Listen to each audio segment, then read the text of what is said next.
Saludos, amables televidentes de Conversación Franca. Llegamos ya a este fin de la semana laboral, viernes, y pues vamos a tratar de hacer un programa con lo más importante de lo que ha acontecido en esta semana. El domingo pasado, pues amanecimos con el arresto de tres importantes figuras de las pasadas gestiones gubernamentales del presidente Danilo Medina. Me refiero a quien fue su ministro administrativo, el señor José Ramón Peralta, a quien fue su ministro de Hacienda, el señor Donald Guerrero, y al que fuera el candidato presidencial que presentó el Partido de la Liberación Dominicana a la consideración de sus electores en el año 2020 y que ocupó el Ministerio de Obras Públicas en los 8 años de gobierno del presidente Danilo Medina. Otros funcionarios de esos gobiernos pues también están dentro de lo que el Ministerio Público ha llamado la Operación Calamar. En esta semana pues fracasó el primer intento por conocer medidas de coerción en contra de estos imputados y fracasó. Se aplazó para pasado mañana domingo. Domingo, 10 de la mañana, está fijado el conocimiento de la medida de coerción que se impondrán a estos tres exfuncionarios que ustedes vieron en pantalla, de las gestiones gubernamentales de Danilo Medina y de otros que también están guardando prisión en el Palacio de Justicia de Ciudad Nueva. Desde ahora le digo a ustedes que será difícil que esa medida de coerción se conozca el domingo. Primero, por lo voluminoso del expediente acusatorio, un expediente de más de 2.000 páginas. Los abogados de la defensa lo recibieron en la primera vista, en la primera convocatoria, en la primera audiencia para conocer medida de coerción, que fue esta semana, y no se pudo conocer porque ahí mismo se entregó el expediente acusatorio a los abogados de la defensa para su estudio. Entonces, ahí vendrá la táctica dilatoria de los abogados de la defensa para mantener a sus defendidos en un lugar, si se quiere, privilegiado en materia de prisión preventiva, que es el Palacio de Justicia de Ciudad Nueva. Se está pautado a las 10 de la mañana. Ese mismo domingo,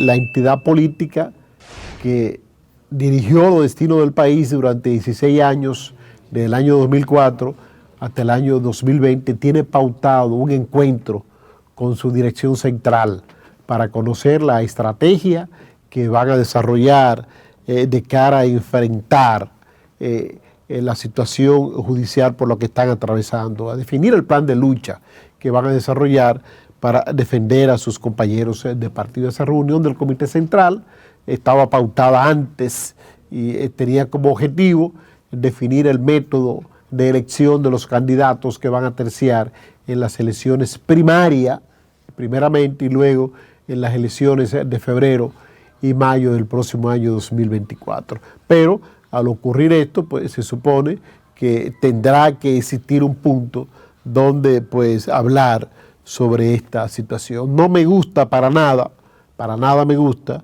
lo que se está también promoviendo, que es la creación de un frente, y lo decíamos en el día de ayer, de un frente en apoyo al Ministerio Público.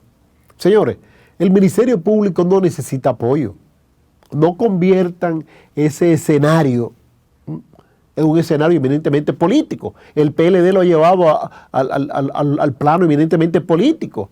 Ha dicho que es una persecución política, cuando todo el mundo sabía, desde que cambió el gobierno en agosto del año 2020, que se estaba preparando, y lo dijo el mismo Gonzalo, un expediente acusatorio en contra de Gonzalo por el asunto del asfalto caliente. El mismo Donald Guerrero tenía ya un expediente que se estaba preparando, y tengo informaciones fehacientes desde la propia gestión gubernamental del presidente Danilo Medina, y ni hablar de José Ramón Peralta, que es el chico malo, el muchacho malo, como dice la canción, de esas gestiones gubernamentales de Danilo Medina, que baila en toda la fiesta de disfraz, en toda la fiesta de maldad, ahí está él. En Halloween, ahí está él. Entonces, fíjense que la gente, el pueblo común y corriente, la militancia del PLD, ha expresado su gesto solidario para con Gonzalo Castillo. Los opositores al PLD han hablado de las bondades de Gonzalo Castillo.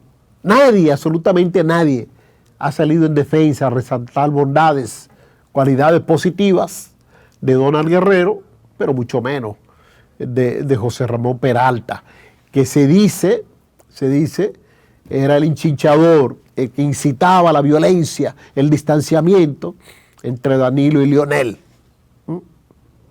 Se dice eso, se dice bastante eso, un secreto a voces, de que él era el que le echaba leña al fuego, como dicen, o como diríamos aquí en República Dominicana, gasolina al fuego, para apagarlo. Ustedes saben que no se va a apagar, se va a promover más el encendido de la llama.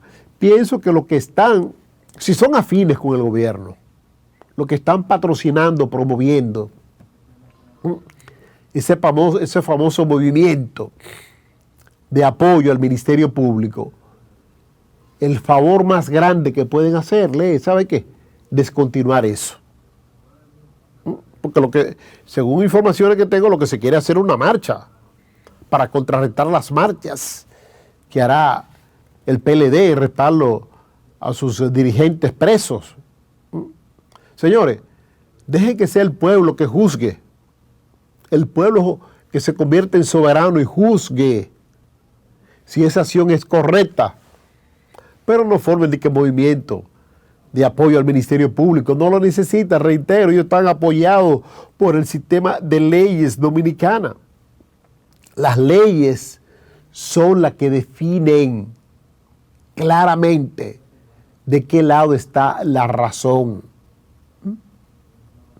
El Ministerio Público lo que tiene que concentrarse es en la preparación, en afinar ese expediente que ya está en el despacho del juez de atención permanente, la magistrada Romero.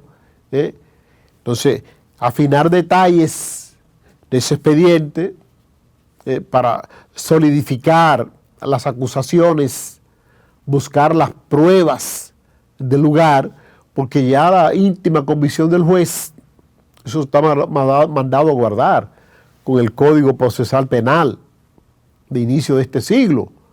Ya el juez, para tomar una decisión, se basa en el fardo de las pruebas.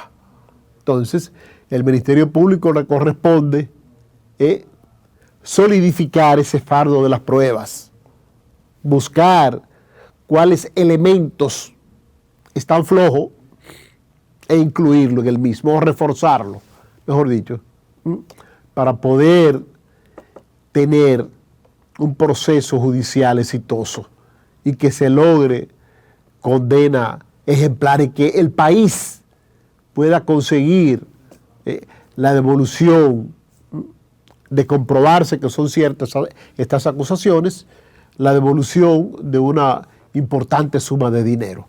Porque no se está hablando de 3 centavos, se está hablando de 19,000 millones de pesos, de los cuales supuestamente, y esto yo sí lo dudo por el volumen que ocupa, que supuestamente Gonzalo recibió más de 3,000 millones de pesos en efectivo, en maleta, en mochila, etcétera, etcétera. Eso no es creíble por el volumen que ocupan esta cantidad de billetes. Una cantidad de billetes. Usted va a un banco y retira 200,000 pesos en billete de 2,000 y un bulto. 1,000,000 de pesos, un bultazo, como dicen. 2 millones de pesos, ni habría. Entonces imagínense, hablar de 3,000 y pico de millones de pesos.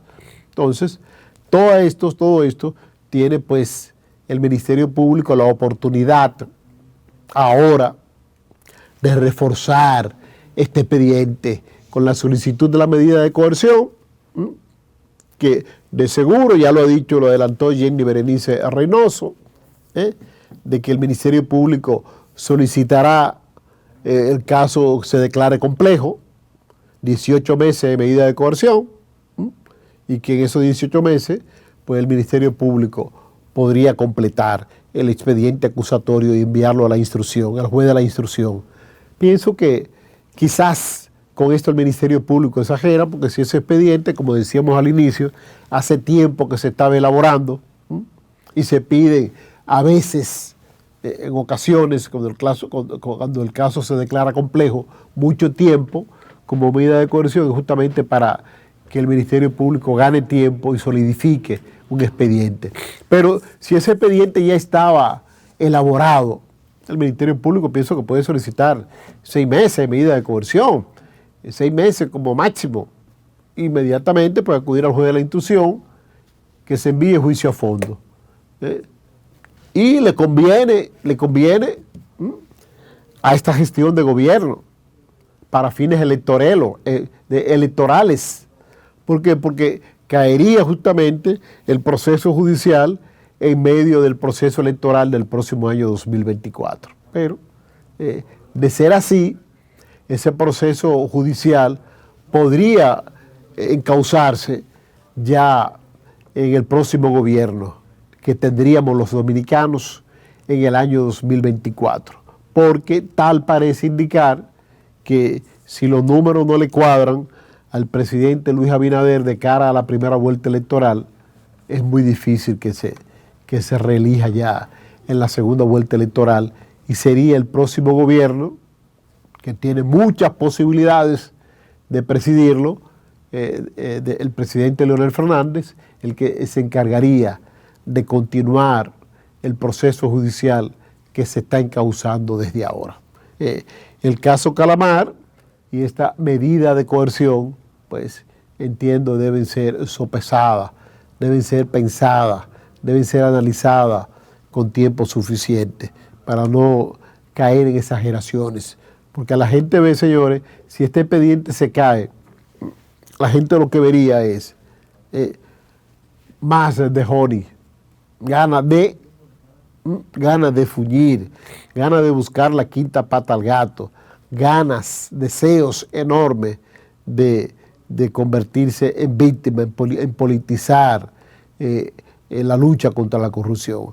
En otro aspecto, señores, miren, en esta semana se dio a conocer el otorgamiento de una pensión privilegiada. Eso ha irritado mucho a la gente. Pensiones que se otorgan a personas que no tienen el tiempo suficiente como empleados o servidores públicos, no lo tienen. Es el caso de la señora esposa, supuestamente, de mi amigo Marino Zapete. Dice que se le otorgó una pensión de nada más y nada menos que de 190,000 pesos. La pensión que se le otorga a un diputado de la República después de haber tenido 3 periodos consecutivos como legislador. Entonces, este tipo de pensiones deben ser sopesadas. Pienso que el gobierno del presidente Luis Abinader, que ha sido muy, muy alegre en el otorgamiento de pensiones, no debe arriesgar pues su nombre con esto. La señora es Dorca Quesada Félix. Dorca es la que está en pantalla. La esposa de Marino Zapete ya está disfrutando de esa pensión especial.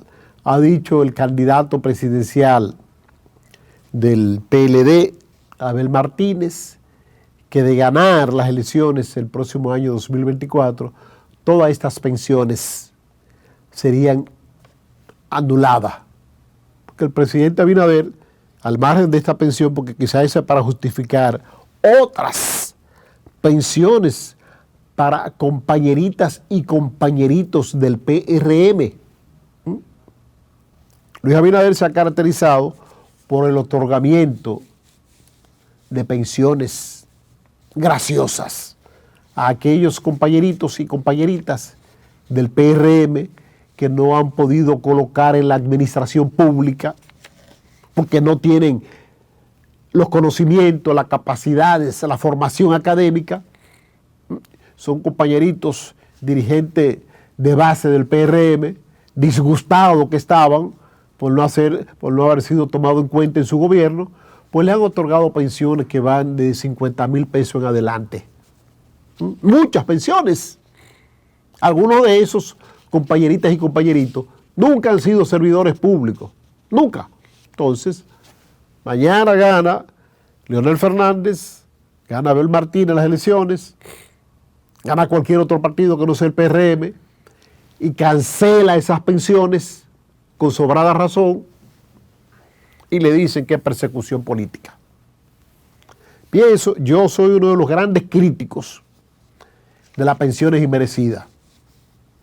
Cuando falleció una gloria del arte nacional como Johnny Ventura, de inmediato el presidente Abinader, de gracioso, otorgó una pensión de 90,000 pesos a doña Josefina, la viuda de Johnny Ventura, para caer en gracia, ser gracioso.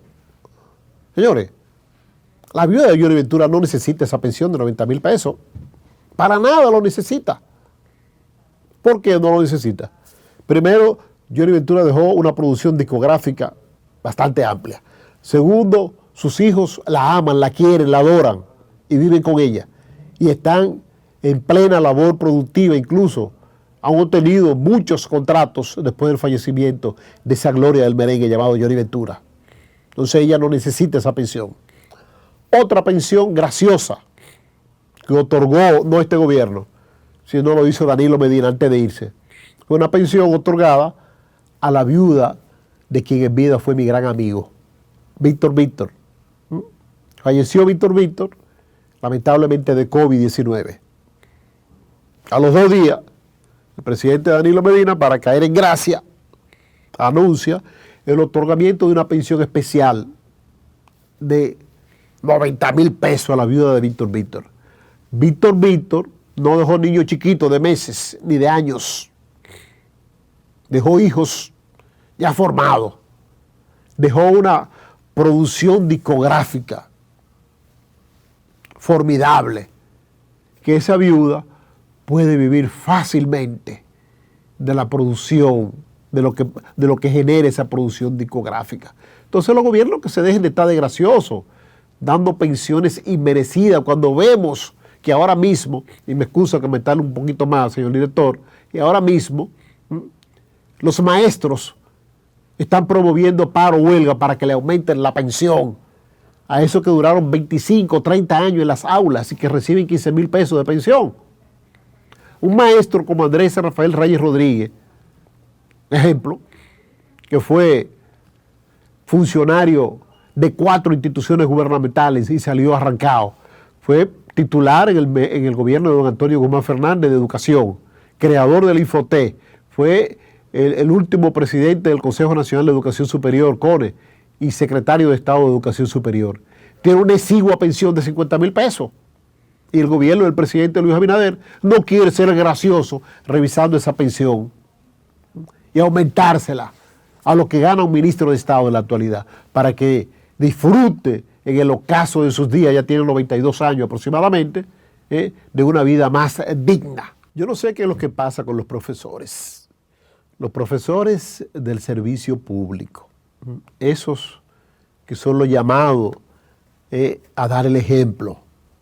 Yo recuerdo muy bien en mis años mozos que yo hasta imitaba el hablar de mis profesores, imitaba el escribir en la pizarra de aquellos que fueron mi docente en el Liceo Unión Panamericana, donde me formé en la educación preuniversitaria. Recuerdo muy bien como ahora al profesor Landy Mercedes, que era el profesor de química, donde de él aprendí la fórmula química, en la tabla periódica, la forma en que él le enseñaba, esa forma didáctica de aprender, de enseñar la química, una materia bastante compleja. Recuerdo a la profesora Esperanza Amparo Taveras, que era mi profesora de literatura, de hablar pausado, de hablar de manera, si se quiere, sucinta, con un poder de síntesis enorme. Hoy día, pues, los profesores de estos tiempos, quizás en aquellos tiempos se hacía y no se sabía, pero los profesores de estos tiempos, desde que llegan a la educación universitaria, le fijan el ojo a las niñas más voluptuosas, a las niñas más hermosas, para quizás emprender acciones de conquista hacia ella. Un profesor en esta semana de La Vega, acusado de abusar de 2 estudiantes, fue cancelado. Fue cancelado, fue excluido del sistema de educación preuniversitaria del país. Me refiero al profesor Jacinto Antonio Peña Flores, quien se desempeñaba como docente del Politécnico Ana Silvia Jiménez de Castro, de Jimabajo, La Vega, donde hay muchas niñas, mujeres hermosas, preciosas. Él, pues, es investigado por abusar de 2 estudiantes menores. Sin duda alguna, pues, se suma a la lista de profesores que abusan del poder que tienen, del poder de atención, de respeto que merecen de los estudiantes. No olvidemos, ha transcurrido más de un mes de la muerte, no puedo decir asesinato, de la niña Esmeralda, allá en Higüey. ¿De qué murió Esmeralda? De Esmeralda todavía no se tiene a ciencia cierta de que murió, pero sí sabemos, hay testimonio de esto en cámara, imágenes de cámara de seguridad, que Esmeralda pues fue buscada por su profesor de matemática y fue llevada a una playa de las hermosas playas que tiene la provincia de la Altagracia, Higüey. Y ahí pues al regreso todos sabemos el desenlace que tuvo Esmeralda y cómo murió. Pero hurgando, buscando, investigando sobre el caso, se especula que es posible que el profesor no fuera realmente el que abusara sexualmente de Esmeralda, sino que fuera el canal para que otros abusaran. Pero no muy bien nos recuperamos de este caso cuando una profesora, en este caso una mujer, una profesora, una docente del sistema preuniversitario de la República Dominicana, pues se destapa un escándalo donde ella supuestamente promovía jóvenes, alumnas de ella, fan only, en una página de venta de placeres sexuales a niñas menores. La subí ahí. Entonces, señores, ahora que nuestros profesores, no voy a decir son bien pagados, sí, la página así, OnFine, que se llama así mismo, OnFine, ahora que nuestros profesores son bien pagados con relación a lo que ocurría en el pasado. Un profesor ganaba 3,000 pesos, ahora un profesor gana alrededor de 50,000 pesos. Claro está, la inflación ha disminuido el poder adquisitivo de este dinero y muchos profesores se endeudan de manera exorbitante con la cooperativa y lo que cobran no es suficiente como para cubrir sus necesidades, pero eso es porque ellos quieren. Pero 50,000 pesos con todo y lo costoso que está, el costo de la vida, te dan para comer, porque la canasta básica, la canasta familiar más cara está por los 45,000 pesos y los profesores por lo regular imparten docencia en la cercanía del lugar donde residen, es decir que 50,000 pesos es un salario aceptable, no le da para ahorrar grandes cosas, pero es aceptable. Entonces hoy que tienen ese salario no lo valoran, Tenemos profesores que no le dan la importancia a ese error que deben desempeñar en la sociedad dominicana. No se dan cuenta que están trabajando justamente, no con el futuro, como se le decía antes a la juventud, sino con el presente del país. Lo que se forme en esas aulas preuniversitaria es lo que va a llegar al sistema de educación superior de la República Dominicana,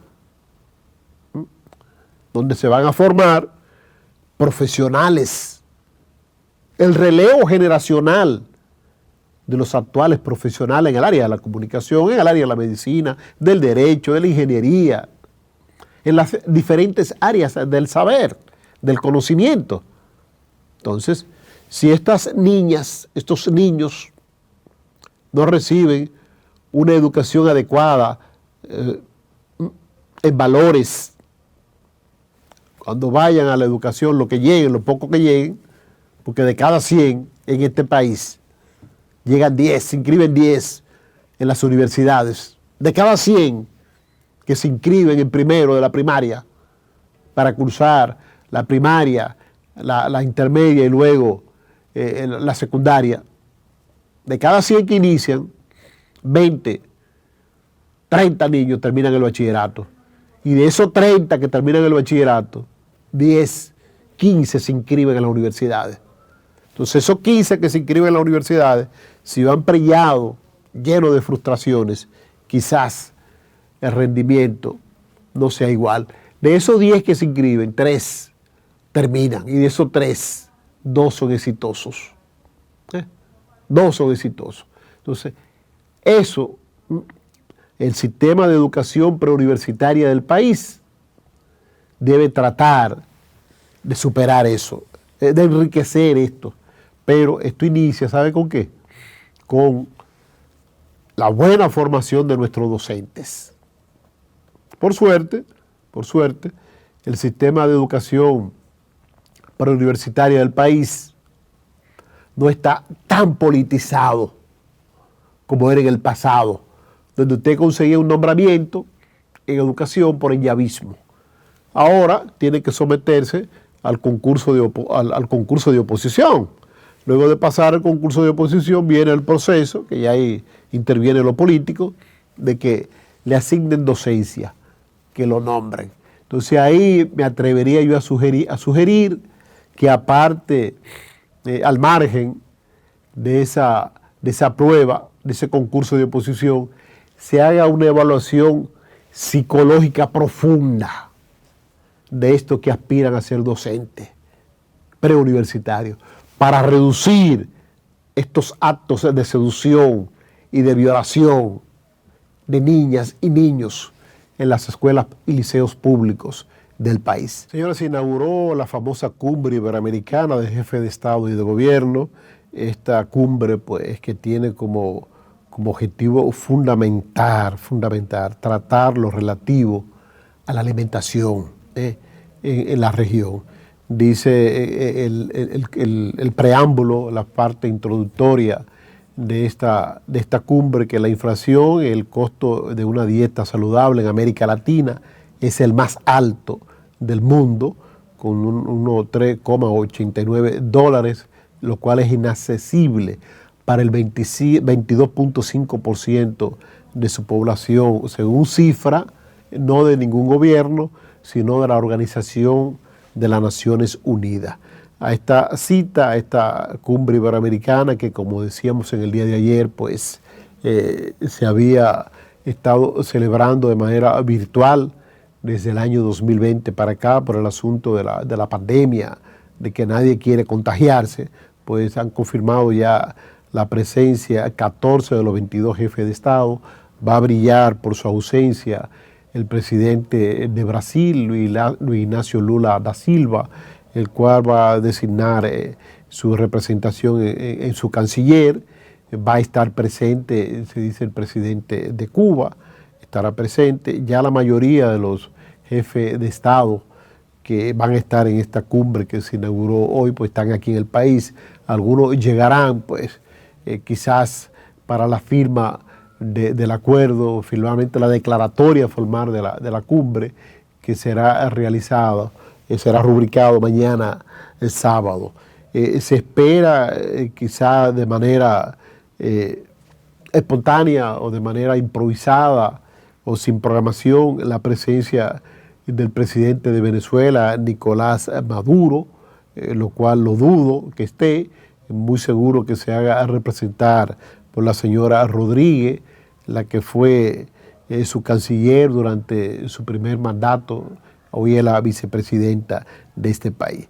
Pues, también pues, informan los organizadores de la cumbre que se van a realizar diálogos privados entre el presidente de Colombia, el señor Gustavo Petro, el de Chile, Gabriel Boric, el de Cuba, Miguel Díaz-Canel.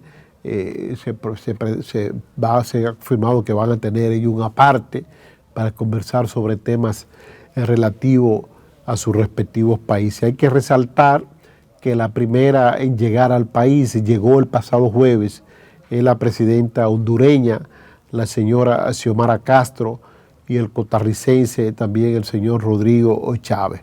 El rey Felipe VI de España y el jefe de gobierno español, el señor Pedro Sánchez, pues llegaron en la mañana de hoy en una misma aeronave, presidente de Europa, de allá de España. No estarán también en esta cumbre la presidenta de Perú, no está presente por el asunto de la inestabilidad que vive este país. Todos sabemos que tuvo un cambio de gobierno antes de celebrarse nuevas elecciones. El señor Pedro Castillo fue obligado a salir del gobierno. Así que vamos a esperar que esta cumbre, que también tiene como uno de los puntos fundamentales a desarrollar, esperemos se incluya en la declaratoria, que es el relativo a la inmigración haitiana hacia Canadá, hacia República Dominicana, hacia Estados Unidos, yo diría hacia diferentes lugares del mundo, porque el endurecimiento de la vida en Haití ha provocado que los haitianos salgan despavoridos. El presidente Luis Abinader, estoy seguro que va a aprovechar ese escenario para solicitar la solidaridad de los países iberoamericanos para que esto pues intervenga ante las Naciones Unidas, ante los países que sí pues, deben tener un mayor compromiso para con Haití, para que estos pues se incluya en esa declaración de la cumbre iberoamericana de jefes de Estado y de gobierno. Vamos a esperar que sea así, porque realmente nuestro país, la República Dominicana, no está en condiciones de cargar con los problemas graves por lo que atraviesa Haití. El endurecimiento de sus políticas migratorias de los países ricos hacia Haití, pues le ha traído problemas, porque algunos de esos países ricos, como el caso de los países europeos como Canadá, como Estados Unidos, provoca que más haitianos intenten penetrar a la República Dominicana, pero cuando llegan aquí a nuestro país no encuentran oportunidades de colocación, de trabajo. Pueden trabajar en una construcción de manera informal, pero inmediatamente esa construcción cesó, ahí quedan sin empleo. Entonces le queda el grave problema a la República Dominicana. Pienso que es el escenario apropiado para que el presidente Luis Abinader pues hable como Montesino, la voz que clama en el desierto, por ser escuchado en ese desierto, en ese concierto de naciones iberoamericanas para buscar solución a la grave crisis haitiana, que yo entiendo que la única solución que tiene la crisis haitiana es la pacificación de esta nación. Un Haití pacífico, un Haití en condiciones adecuadas para recibir inversores o inversionistas, puede estabilizarse y puede lograr que muchas personas, muchas empresas de países ricos, como Japón, como Francia, Inglaterra y el mismo Estados Unidos, se interesen en instalar parques de zonas francas en Haití. Y eso sería una fuente de generación importante de empleo, que incluso muchos dominicanos podrían encontrar colocaciones en esas empresas que se abran, y el comercio bilateral entre Haití y República Dominicana pues sea más fluido. Dice que la República Dominicana el pasado año deportó a más de 170.000 haitianos. Y yo me pregunto, ¿y cuánto ingresaron de manera clandestina? Estoy seguro que superó con creces la cantidad de haitianos que ingresaron al país a la cantidad de haitianos que fueron devueltos a sus respectivos países. Entonces, no hablemos de eso. No hablemos de las deportaciones que ha hecho la República Dominicana haciendo uso de sus facultades constitucionales y del derecho internacional. Entonces no hablemos de eso. Lo que debe hablar la comunidad internacional es sobre qué están ellos haciendo para lograr esa estabilidad que requiere Cuba, que requiere Haití, para salir de ese marasmo, de ese atolladero en el que está sumergido. Vamos a esperar que esa declaración final, que se dará a conocer en el día de mañana, pues esté justamente el tema haitiano. El tema haitiano, esto pues lo expresó el embajador Rubén Silié, el cual es viceministro dominicano de Política Exterior Multilateral. Aunque dice el embajador, en su lenguaje diplomático, que no podemos imponer la agenda, aunque seamos el país anfitrión, pero sí, reitero lo que dije hace un momentito, podemos clamar ante ese conjunto de naciones hermanas, amigas, para que junto a nosotros alcen la voz ante los países ricos y que se busque un acercamiento a la solución hacia el grave problema haitiano, que va a ser el tema de hoy, de mañana y de pasado. Siempre ha sido el tema.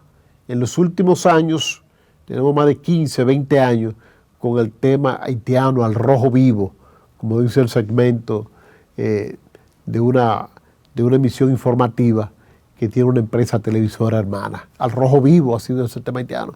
Yo recuerdo en la década de los 80, la década de los 90, que usted ver un haitiano en las calles dominicanas era algo muy extraño, pero muy raro. En ese entonces solo venían los nacionales haitianos, los hermanos haitianos, al corte de la caña, y algunos que otros participaban de la industria de la construcción. Pero ahora usted ve hermanos haitianos en todo el quehacer económico del país, desde el área de motoconcho, uno de los empleos informales más populares que tiene el país, a conchar en un carro público, la guaguita platanera que vocean en los barrios de la capital dominicana y el Gran Santo Domingo, plátano, batata, yuca, ñame, hasta los servicios domésticos.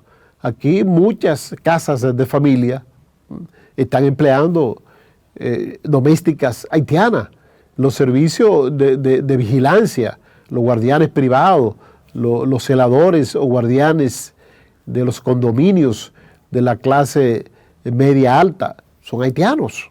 Entonces, incluso hay hasta muchos descendientes de haitianos que pertenecen a los cuerpos catrenses y la Policía Nacional Dominicana. Nos alegra bastante que ayer el presidente de los Estados Unidos, el presidente Joe Biden, pues realizara una visita al Canadá, a su país vecino, que comparte el continente América del Norte con Estados Unidos, Canadá.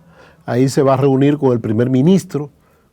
Hoy debe estarse reuniendo con el primer ministro canadiense. Ha informado el secretario de Estado de Estados Unidos, el señor Anthony Blinken, que ambos presidentes podrían discutir, oigan bien qué información tan importante para la República Dominicana y que sintoniza con lo que decíamos en el segmento anterior y con el pensar, con el sentir, con la solicitud que ha hecho de manera insistente el presidente dominicano Luis Rodolfo Abinader Corona, que se están haciendo gestiones para conformar una fuerza de intervención a Haití entre Estados Unidos y Canadá.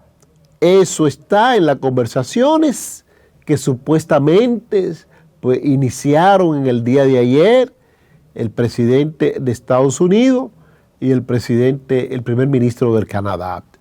Vamos a esperar que sí, que eso se haga una realidad, que esa visita del presidente Biden, Joe Biden, a Canadá, pues se cristalice esta misión que se ha trazado, ya que han pasado meses de que estos gobernantes, los gobernantes de Estados Unidos y Canadá, y también, ¿por qué no?, después de la última Asamblea General de las Naciones Unidas, donde se pidiera, la República Dominicana pidió una misión internacional para lograr pacificar a Haití y lograr que Haití, pues como decíamos en el segmento anterior, pueda dejar atrás esa fama que tiene de ser el país más pobre del hemisferio occidental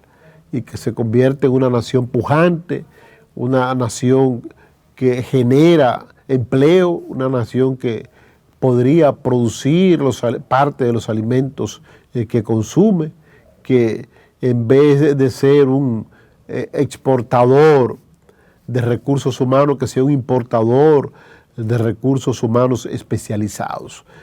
Canadá y los Estados Unidos, pues posiblemente pues, puedan lograr ponerse de acuerdo, porque no hay diferencia entre ellos, y como son parte integrante del CARICOM, con esta alianza podrían tratar de ayudar a salir a camino a Haití. A Haití no le gusta que intervengan en sus asuntos, pero no tiene la capacidad para resolver los problemas que le acarrean, no tienen esa capacidad, porque la clase política haitiana es muy orgullosa, extremadamente orgulloso. Fíjense que nosotros en medio de la pandemia le donamos una cantidad importante de vacunas para controlar la expansión del COVID-19 y Haití no la rechazó. El gobierno del presidente, el último gobierno del presidente Leonel Fernández, después del terremoto fatídico del año 2010, pues donó una universidad a Haití. Y Haití prácticamente la rechazó, porque se le nombró con el nombre del profesor Juan Bosch. Ellos querían el efectivo para hacer lo que ellos entendían debían hacer con ese dinero.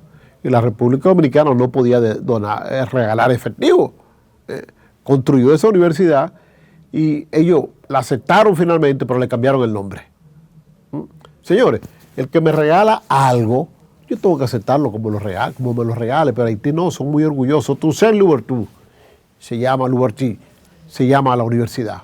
Ellos le anularon el nombre del profesor Juan Bosch, porque el profesor Juan Bosch, cuando le tocó dirigir los destinos del país, en eso apenas 7 meses, pues mantuvo la política migratoria hacia Haití bajo control.